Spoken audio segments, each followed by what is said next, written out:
nous, de Sirius, venant à vous en cet instant pour vous aider à corriger une erreur dans votre esprit.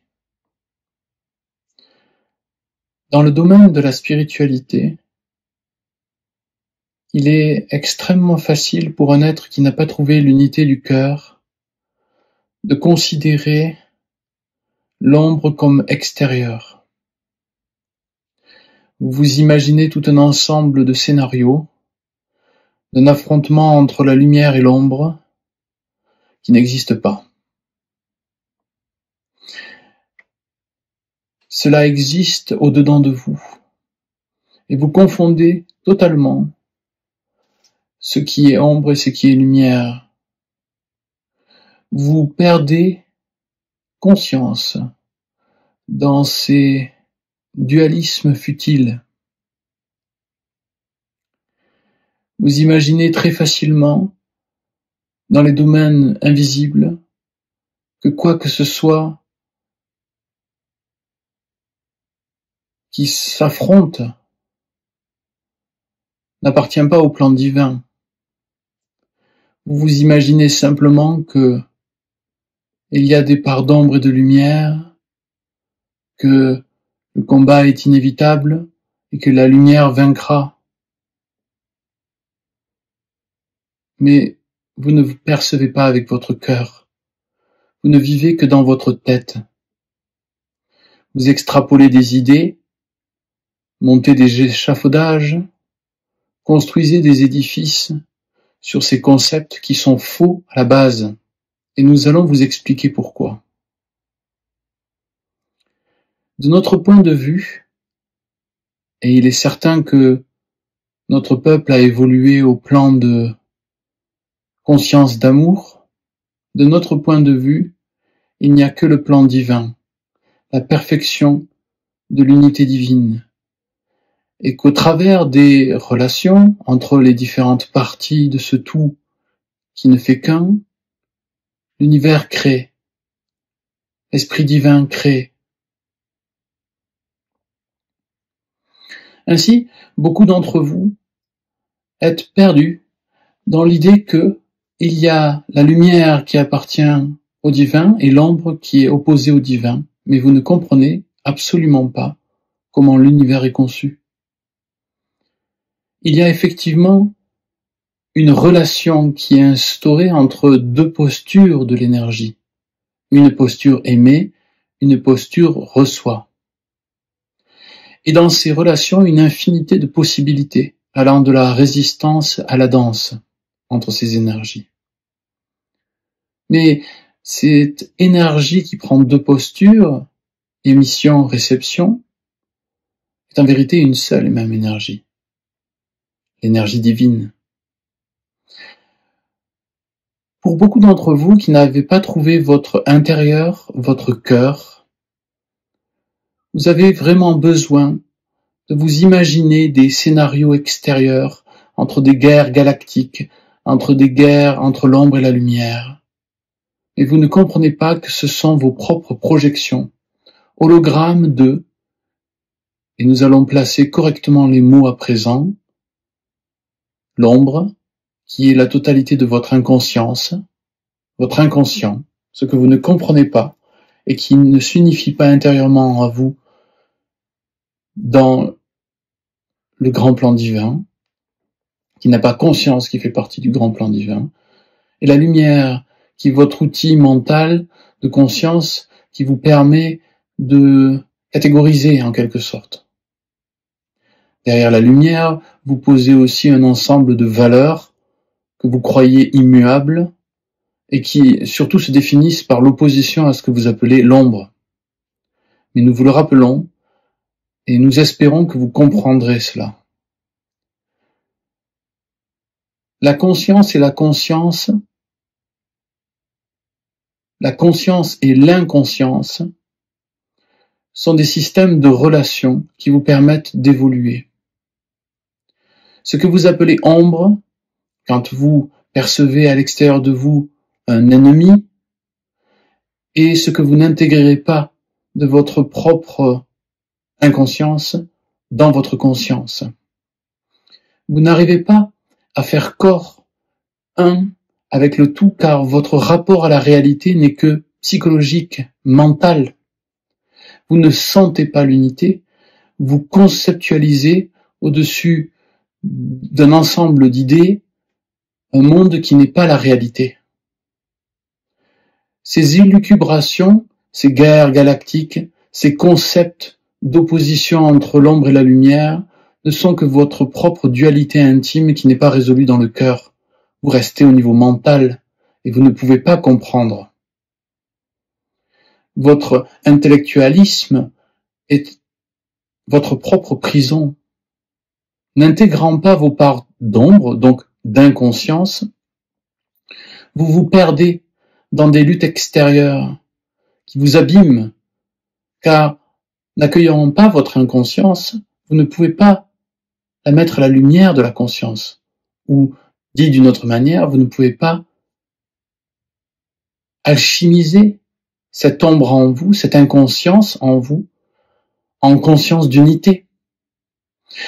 De très nombreux êtres se rassemblent en groupe sur cette terre, car ils partagent les mêmes limites mentales. Un besoin d'ennemis extérieurs, un besoin de se définir en luttant contre. Vous êtes dans ces enfantillages à la lisière d'une découverte tout de même plus profonde. Votre cœur est le seul endroit qui peut unifier vos polarisations. Vous ne percevez qu'une frange de la réalité en croyant que la vérité n'est que personnelle et n'a pas d'opposé. Mais toute vérité exprimée possède son contraire. Et son contraire est tout à fait valide, n'en déplaise à vos égos. Ainsi donc, l'enseignement assez net, ici, est de cesser de naviguer dans votre inconscience et de vous rappeler que tout ce qui est Dieu, sans exception. Tout ce qui se déroule est le plan parfait du divin, sans exception. Et que même si avec votre petit ego, vous êtes certain d'avoir à lutter contre je ne sais quel opposant qui vous permet de vous définir par vos vertus illusoires, vous n'avez tout simplement pas trouvé encore le cœur. Et aussi étrange soit-il, vous pourrez résister encore de nombreuses vies à travers ce manichéisme, ce dualisme intérieur projeté à l'extérieur, sans jamais comprendre et ressentir la perfection du plan divin. Ainsi, vous ne pouvez connaître en profondeur l'amour, qui est unification, union, un. Votre perception tronquée de l'amour va s'opposer à la haine, par exemple. Et vous ne percevrez toujours pas l'unité de l'amour, l'unité du divin. Bien sûr, le mental se fait les dents sur les problématiques d'opposition. Et ainsi, vous vous construisez un ego solide. Vous avez vos vertus, vous avez votre perception de ce que l'ombre et ses vices doivent contenir, et ainsi vous vous définissez grâce à l'ombre. Mais en réalité, vous ne vous connaissez pas. Parce que ce contre quoi vous luttez est en réalité intérieur à vous. Ce sont bien des choses qui intérieurement n'ont pas été intégrées. Et si vous l'aviez réellement intégré, vous vivriez dans votre cœur conscient. Et vous cesseriez d'inventer des oppositions extérieures pour vous justifier dans vos postures. Ainsi donc, l'humanité doit faire un pas qui lui est difficile à faire, car majoritairement elle est identifiée au monde du mental ego. Vous vous définissez sans cesse et vous créez vous-même la fracture que le monde a besoin de résoudre. Et cela ne se résoudra qu'au travers de votre propre humilité, lucidité et courage de vous voir entier et non plus tronqué intérieurement. Pour cela, bien d'entre vous devront passer du mental au cœur conscient, à la vibration de vie. Cela sera parfois très difficile, car beaucoup d'entre vous sont très attachés à vos architectures de pensée. Vous êtes réellement certains de savoir. Pourtant, vous ne sentez pas avec votre cœur, et vous errez donc dans votre propre obscurité que vous projetez sur le monde. Quand le monde sera libéré de vos propres dualités parce qu'intérieurement vous serez à nouveau réunifiés, alors vous comprendrez qu'il n'y a que la perfection du plan divin.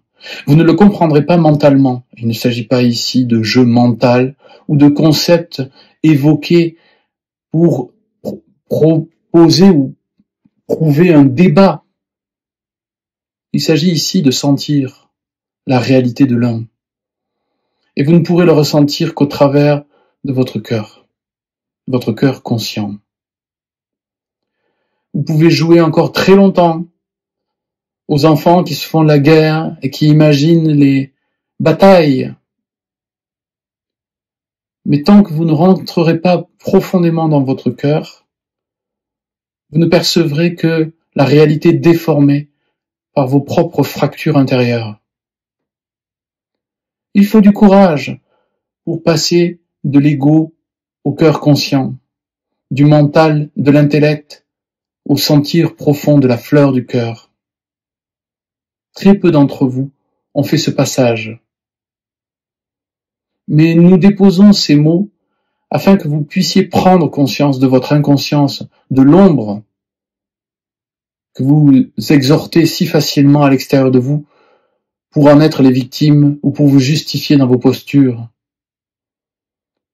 Et comprenez que votre inconscience de l'unité divine, que tout est Dieu, de le sentir, est aussi la porte qui, une fois acceptée, humblement, vous permet de redescendre dans votre cœur enfin et revenir à la demeure, à la maison,